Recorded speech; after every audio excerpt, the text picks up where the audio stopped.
idea of agentification, but as we went through this process of taking it to clients, we have figured out that businesses are very heterogeneous. Um, they are contextual and they differentiate based on the heterogeneity. So I love the work you're doing on weaving context into agents. I mean, the world is talking about agentification, but when I get to clients, they start to think about how does this deal with culture? How does this deal with the context of a company? And when the first time I spoke to you, you spoke about work graphs. It kind of just caught my attention. The fact that you're one of the founders of a company which pioneered work graphs, you seem to be in the right spot to feed that into the AI engine to make it contextual. Right. No, thanks, Ravi. Thank you for having me. No, I think you're spot on. The ongoing revolution in AI is all about changing how humans and machines interface with each other. So 15 years ago, there was AI, but it was sitting in the back end doing fraud detection for credit cards and so on. But now it's in the front end. It changes how every human being interacts and perceives value from a machine. And it turns out the system of record for all of those interactions is interaction data, or how humans and machines talk to each other. So how does this happen practically? If I go about telling you that build a work graph, so here is how I understand this.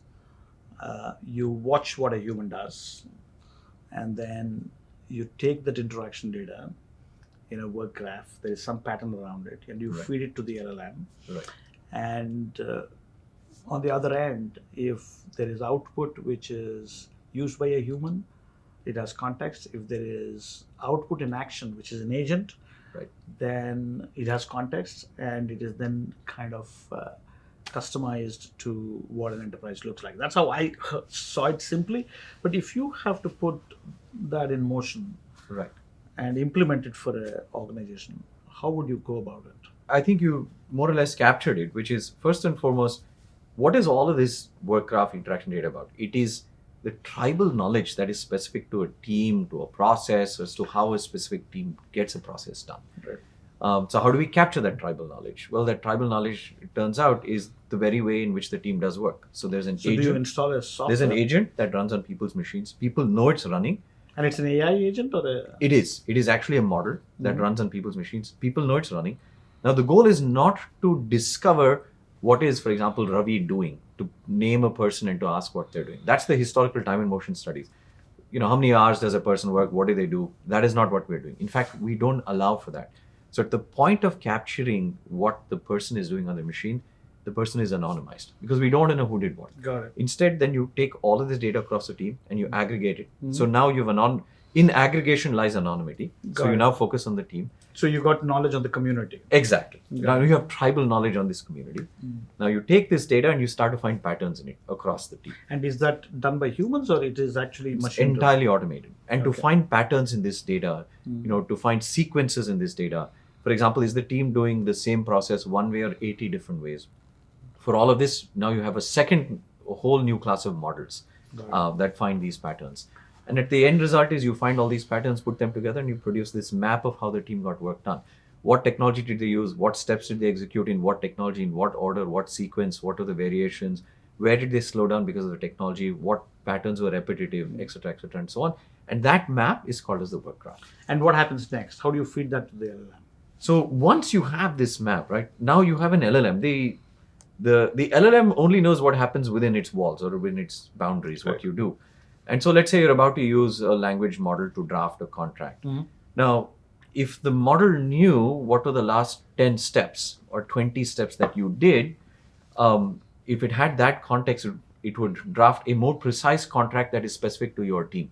Got it. And so you take, now the next challenge is the work graph has a lot of information. Yeah. How do you figure out what are the relevant bits of information that map to the last 10 steps? But even in those last 10 steps, there's a tremendous volume of information. So what is the right subset of information that you supply as context to the model? Mhm. And when you supply it as context to the model and then say, help me generate a contract, the model is actually able to generate a more correct or precise contract.